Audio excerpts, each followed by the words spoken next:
Hey, welcome back. It's Lindsay, and if you are new here, this is a great place to jump in because I'm moving back into my personal rings.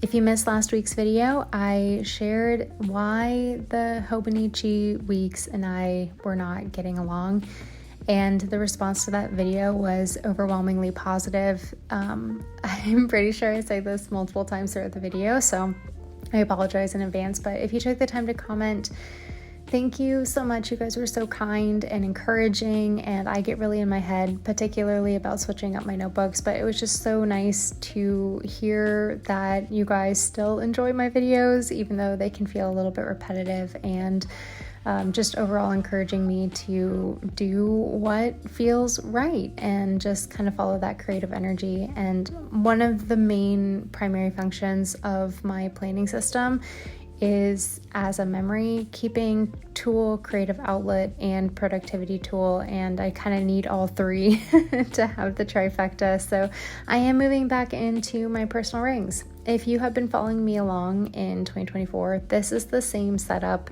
that I've pretty much been using all year. I'm gonna try tweaking some things around. So we didn't do a full-on flip through to start through because I think in the next couple weeks I'm going to do a pretty big revamp. I've got the gears turning in the back of my mind, so we'll do a video then.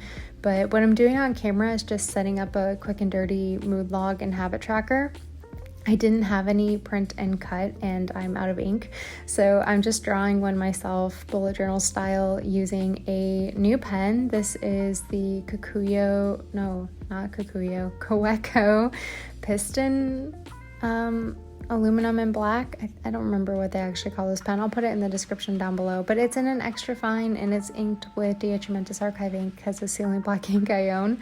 It writes more like a fine pilot vanishing point, almost a medium fine. It does not like it. The extra fines are very different compared to the pilot vanishing point if you're kind of new in the land of fountain pens. But yeah, I just drew out a quick habit tracker, and on the front side of the page is my mood/gratitude log, and it's kind of fun to draw things out, and this kind of has been inspiring me to go back to doing a bit more DIY bullet journaling spreads, but in my ring planner. So I think that's going to be the vibe for August. I'm still mentally putting that together, but yeah, it feels good to be back in it.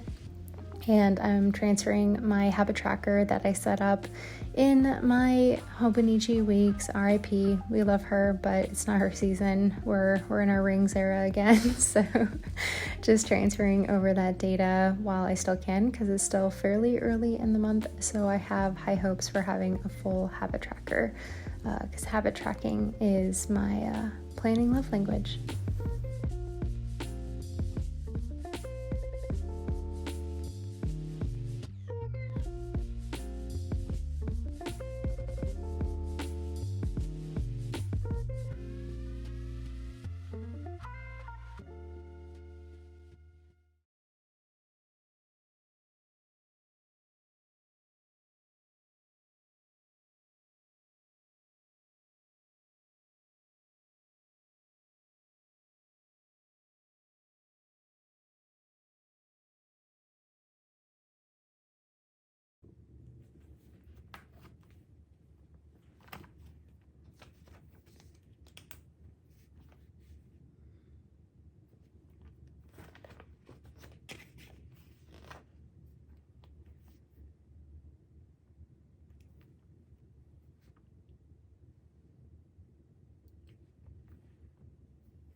All right, since I'm clearly not doing a 30-day planner system challenge anymore, I guess I could hit reset.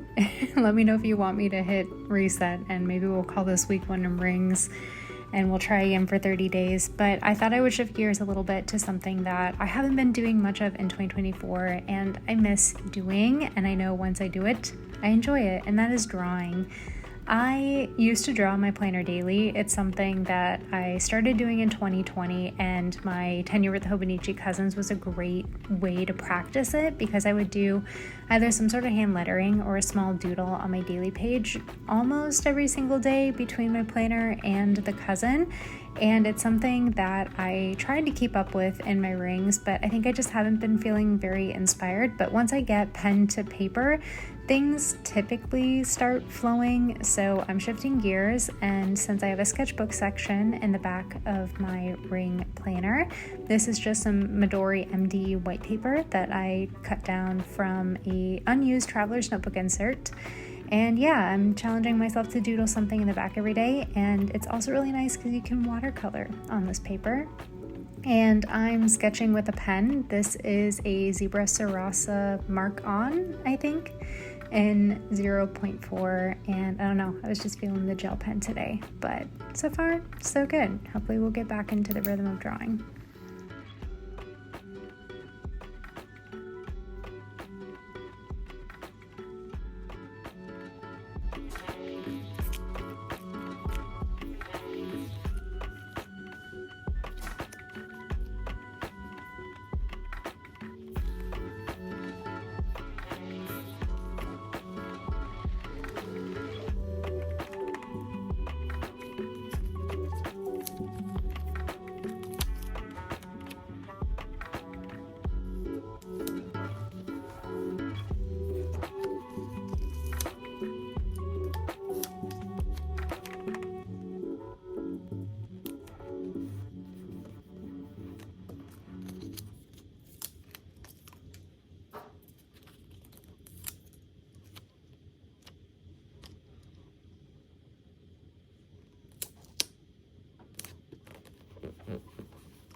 Another Friday update, and I guess I'm sticking with this format even though I've pretty much changed everything, so it's not really a true 30-day planner system challenge anymore. But I did go ahead and move to rings this week, and things have been really good. I've been enjoying it a lot, falling back into routines, feeling a lot more on top of things. I can't give 100% credit to that of being back in rings because a lot of it is that I'm just simply back home now.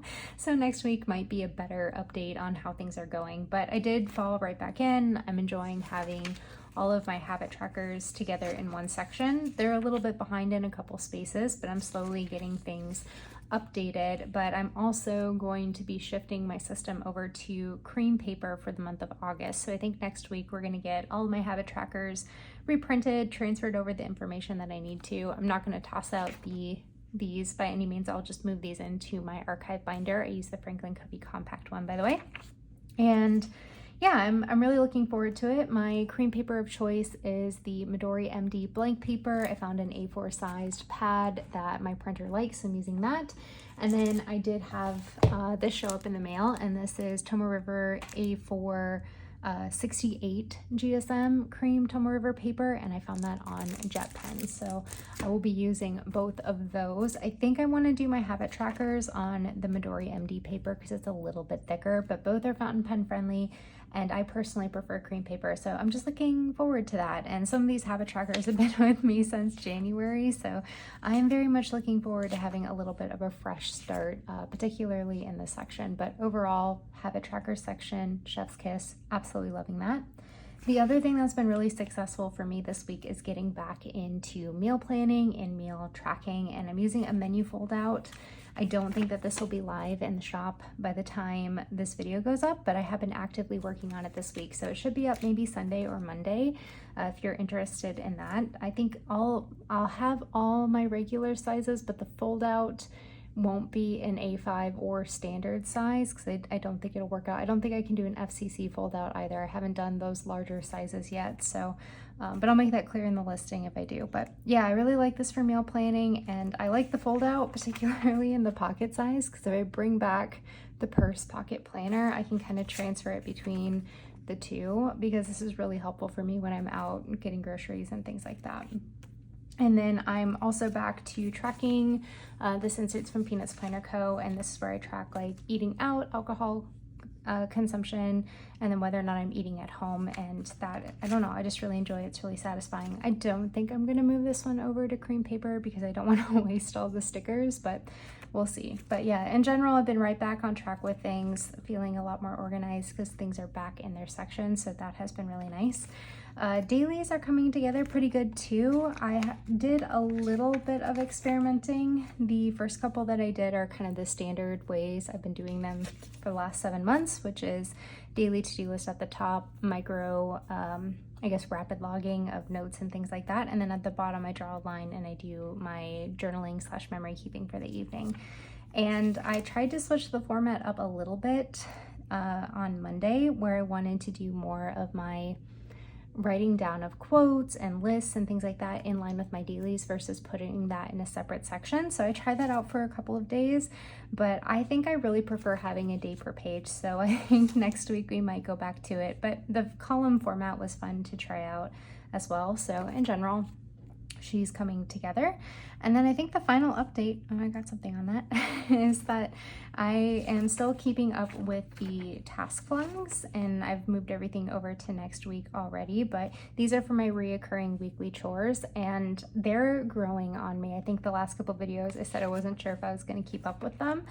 I still like to write down the task because I want the gratification of getting my check mark, but they do really help bring like a visual interest to the page, and they really stand out to me, things that I need to do. And I don't quite have my routine set in our new space on what days I wash sheets and laundry and things like that. So this is helping me kind of figure out what they are. And then once I feel like I'm back into a routine, I'll probably set them aside. But for now, I am actually really liking them. So overall, I would say feeling really, really good about it. I'm enjoying the personal size.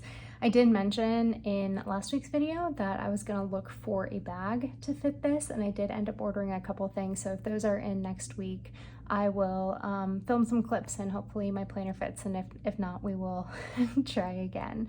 But I think I snuck a little bit of a sneak peek of this guy in here, and this is a Moleskine Daily Large, which I am dabbling using as my desk bound archive, but we're still in the trial period, so maybe we'll talk about that next week. But anyway, thank you again for being here. Thank you for watching. Hopefully this is still interesting for you, and I'm looking forward to chatting with you next week, so I will talk to you soon.